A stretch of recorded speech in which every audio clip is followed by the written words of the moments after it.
उज्जवल धवल निर्मल बना के भेजा था।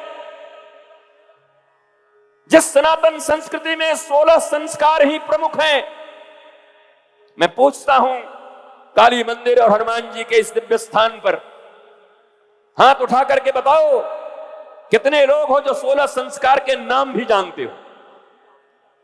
जिस सनातन धर्म की बात करने आए हो, जिस सनातन संस्कृति की बात करने आए हो, जो ज्योत ज्ञान की तुम्हारे हृदय में नहीं जल पाई अभी तक, 16 संस्कारों के कारण भारत विश्व गुरु था।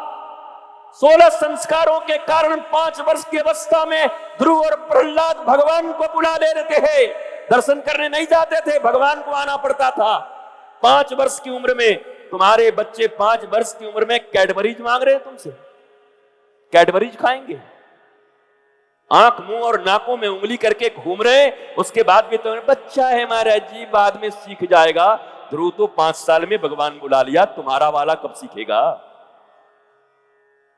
प्रहलाद ने तो 5 साल में नरसिंह को प्रकट कर दिया, तुम्हारा वाला कब सीखेगा? रामचरितमानस में लक्ष्मण जी की माता ने कहा, पुत्रवती जुवती जग सोई। सुनो, पुत्रवती कहलाने का अधिकारिणी वही मैया है जिसने अपने संतान को रघुपति का भक्त बना दिया हो। इसके अलावा जननी हो सकती हो पर मां नहीं हो सकती हो। बार बार पवन जी ने कहा शास्त्रीय शास्त्रीय, शास्त्र के अनुसार। तो आज हम शास्त्रीय के अनुसार तुम्हारा पहले पोस्टमार्टम कर दें ताकि तुम्हारे सारे रोग निकल जाएं। पोस्टमार्टम तो मरने के बाद होता है, ऑपरेशन कर देते।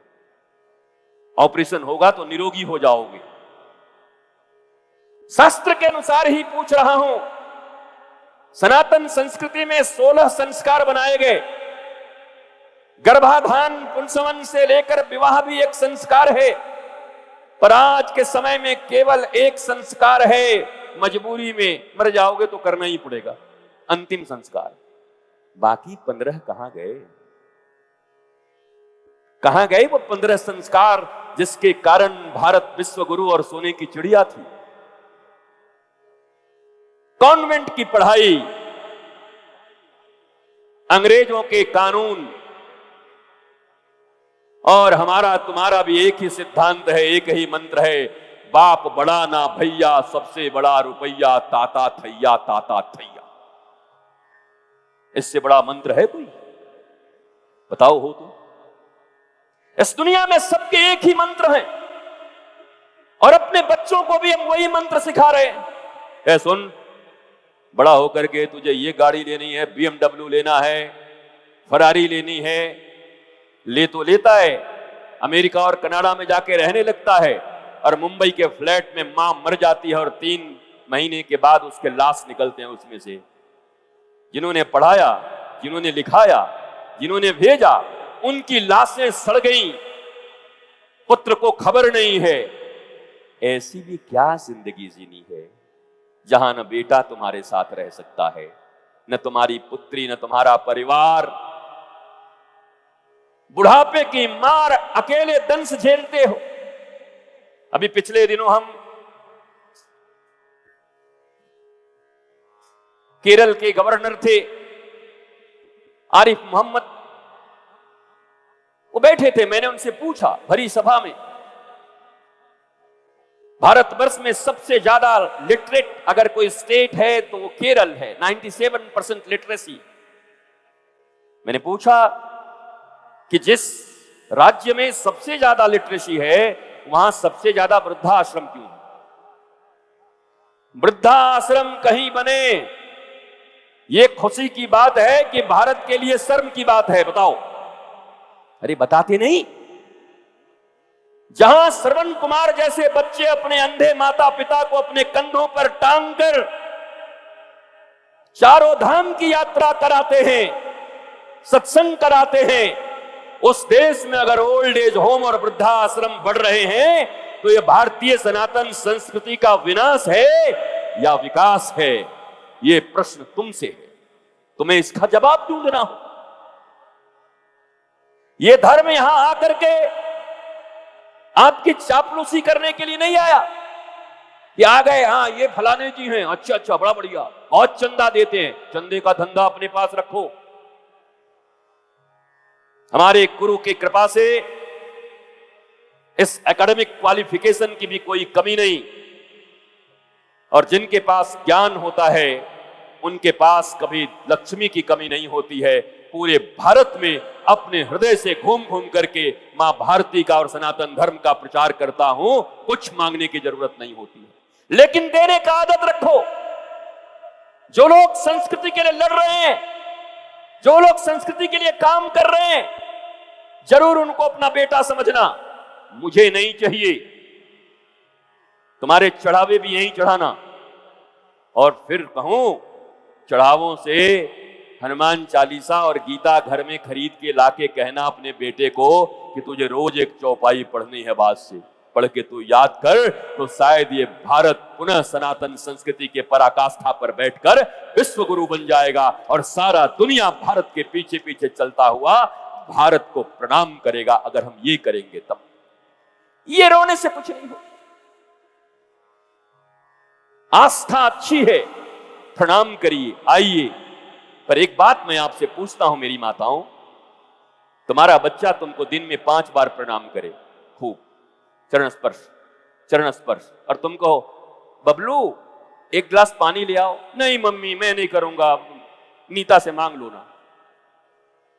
बबलू सब्जी ले आओ, हमसे नहीं होगा, मैं आई लव यू लेकिन मैं ये नहीं कर सकता। बबलू पापा की दवाई ले आओ, आई लव यू लेकिन मैं दवाई लाने नहीं जाऊंगा।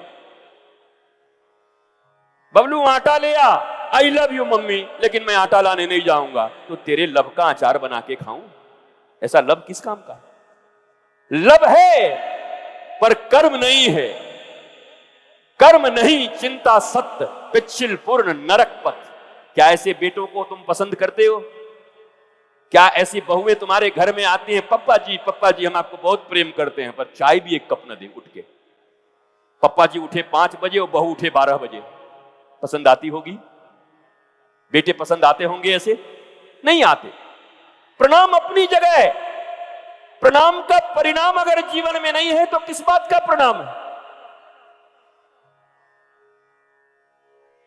प्रणाम का प्रमाण आपके जीवन के परिणाम से तय होता है। प्रणाम तभी प्रमाणित होता है जब आपके जीवन में सुंदर परिणाम दिखाई पड़ते हैं परिवारों में। अगर परिणाम उल्टा है तो परिणाम कहां हो रहा है? क्या प्रणाम गड़बड़ हो रहा है? क्या मतलब इस प्रणाम का? हनुमान जी को कभी बार बार सिर्फ रघुनाथ को प्रणाम करते देखा है, या हनुमान जी के चालीसा में लिखा हुआ है राम काज करिबे को आतुर? आतुर मीन्स होता है क्रेजी इन इंग्लिश। आतुर मतलब क्रेजी। हनुमान जी भी क्रेजी हैं। नहीं जानते हो तो जान लो, आज क्रेजी हैं हनुमान जी, क्रेजी। पर तुम क्रेजी हो बर्गर की, पिज्जा की, तुम क्रेजी हो न जाने क्या क्या चीजों के शौकीन हो देखने के, तुम क्रेजी हो ब्रांडेड जूते और कपड़े के, पर हनुमान जी क्रेजी हैं राम काज के। राम का अगर आदेश हो गया तो सब काम करना है, राम काज करिबे को आतुर। तुम क्यों नहीं बनते ऐसे क्रेजी? तुम्हारे बच्चे क्यों नहीं? मैं बैठी हुई माताओं और जो पिताजी लोग हैं उनसे एक प्रश्न करना चाहता हूं, जवाब देना पड़ेगा। आपके ही बच्चे आपके घरों में, हॉस्टलों में, कमरों में आलिया भट्ट और भट्ट की तस्वीरें लगा के बैठे हैं। क्यों नहीं आपके बच्चे माता और पिता की तस्वीरें लगा के बैठे हैं? क्यों नहीं अपने बच्चे के लिए भी तुम सुपरस्टार बन पाए? तुमने ही जन्म दिया, तुमने ही पढ़ाया, तुमने लालन पालन किया। तुम्हारे बच्चे कहते हैं इनकी बुद्धि नहीं है, ये सठिया गए हैं, ये कचकच करते रहते हैं। क्या कारण है? कभी सोचा? क्या कभी सोचने का अवसर प्राप्त हुआ? मुझसे ही जन्म लिया बच्चा मुझे हीरो नहीं मानता, मुझे नायक नहीं मानता। इन 2 कौड़ी के लोगों को जो सिर्फ पैसे के लिए कुछ कर जाते हैं, उनको सुपरस्टार मान लेते हैं, रोल मॉडल मान लेते हैं। और जिस देश के रोल मॉडल ऐसे लोग होंगे उनकी हालत क्या होगी? किसी ने पूछा पत्रकार ने आलिया भट्ट से कि भारत के प्रधानमंत्री का नाम क्या है, तो बोली पृथ्वीराज चौहान। अब बताओ, ये तो इनका जनरल नॉलेज है, और ये तुम्हारे बच्चों के दीवारों पर टंगे हुए हैं। हनुमान जी नहीं टंगे, विवेकानंद नहीं टंगे, और विवेकानंद जो स्वयं ग्रेजुएट थे पर उनके गुरु 5वीं क्लास फेल थे, ठाकुर रामकृष्ण परमहंस 5वीं क्लास फेल, ग्रेजुएट शिष्य, धर्म की ध्वजा अमेरिका के शिकागो में फहरा के आ गए। और जब विवेकानंद से किसी ने पूछा तो फूट फूट कर रोने लगे, बोला मेरे गुरु में वो सामर्थ्य है कि मेरे जैसे 1000 विवेकानंद वो मस्तक पर हाथ रख के पैदा कर सकते, वो मेरे गुरु में सामर्थ्य है। इस देश के सनातन संस्कृति में, सनातन धर्म में मातृ देवो भव, पितृ देवो भव, आचार्य देवो भव, अतिथि देवो भव, पहली माता ही देवता है। इसलिए अगर बच्चे बिगड़ गए तो गुरु को और संतों को गालियां मत दो। पहला ही देवता जब फेल हो गया तो तीसरा वाला क्या करेगा? पहली देवता मां, दूसरी देवता बाबूजी, पिताजी, डैडी, पप्पा, और तीसरे हैं आचार्य और गुरु। जब तुम दोनों फेल हो गए, तुमने संस्कृति दी ही नहीं, वो तो मिट्टी की तरह थे, गीले मिट्टी की तरह, उनको सांचे में ढाला ही नहीं, वो हरे बांस की तरह थे, तुम्हारे हाथों में थे, तब तुमने उनको संस्कृति और धर्म की तरफ मोड़ा ही नहीं। तो अब गुरु को क्यों गाली देते, आचार्य को क्यों गाली देते? महाराज जी, संतों का काम है भारत की सेवा करना, और आपका काम है 5 बंगला बना करके और अपने बच्चों को रखना। तुम्हारे नौकर हैं संत, तुमने नौकरी दे के रखी है संतों को। वो अपनी प्रज्ञा से, अपने गुरु के ज्ञान से कोटि सूर्य समप्रभा, करोड़ों सूर्य की तरह चमकते हैं। क्या तुमने उनको हायर किया हुआ? वो द्रोणाचार्य की तरह ट्यूशन टीचर हैं तुम्हारे? गुरु और टीचर में बड़ा अंतर होता है। द्रोणाचार्य गुरु नहीं थे, टीचर थे, इसलिए कृष्ण ने कहा मारो, पहले इसी को मारो, क्योंकि ये चंद पैसे के लिए धर्म के विरुद्ध जाके खड़ा हो गया। हस्तिनापुर की गद्दी से इन्हें पेमेंट मिलता है, इसलिए साक्षात कृष्ण और धर्म के खड़े होने के बाद भी ये अंधे धृतराष्ट्र और दुर्योधन के साथ खड़ा है। इसलिए अगर मारना है तो पहले इसको मारो। बैठे हुए वो धार्मिक लोग, श्री कृष्ण ने गुरु को मरवा दिया, क्योंकि वो गुरु नहीं थे। गुरु वो है जिसको हम सदगुरु कहते हैं। अरे गुरु तो हमारे वाराणसी में, मैं काशी में रहा हूं, वहीं से विद्या अध्ययन किया हूं। काशी में तो सबको गुरु बोलते हैं। पान खाने वाला पान वाले का गुरु, पान लगावा, और वो लगा के बोला अल्लाह गुरु खा। जो जूते की पॉलिश कर रहे हैं वो भी कहते हैं आवा गुरु, बोला चकचक बनावा गुरु। रिक्शे वाला भी गुरु, बैठने वाला भी गुरु। गुरु तो वहां सब है, पर गुरु और सदगुरु में क्या अंतर है? अरे गुरु तो उसको भी कह देंगे। गुरु का अर्थ होता है अंधकार से प्रकाश, समस्या को समाधान। जो मार्ग आपको पता नहीं है वो मार्ग कोई आपको बता दे तो आपका गुरु हो गया। तुम ठेके पर शराब पीने जा रहे हो और ठेके का पता नहीं है, किसी ने वो भी बता दिया तो वो भी तुम्हारा गुरु हो गया। ठेका किधर है? तो ये ठेका गुरु हो गए, ये आपको ठेका का रास्ता बताते हैं। पर सदगुरु कौन है? हनुमान जी सदगुरु है, वशिष्ठ सदगुरु है, रघु, अंगिरा, पुलत्स, ये सब सदगुरु हैं। कण्व, ये सदगुरु हैं। हमारे प्राचीन ऋषि सदगुरु हैं।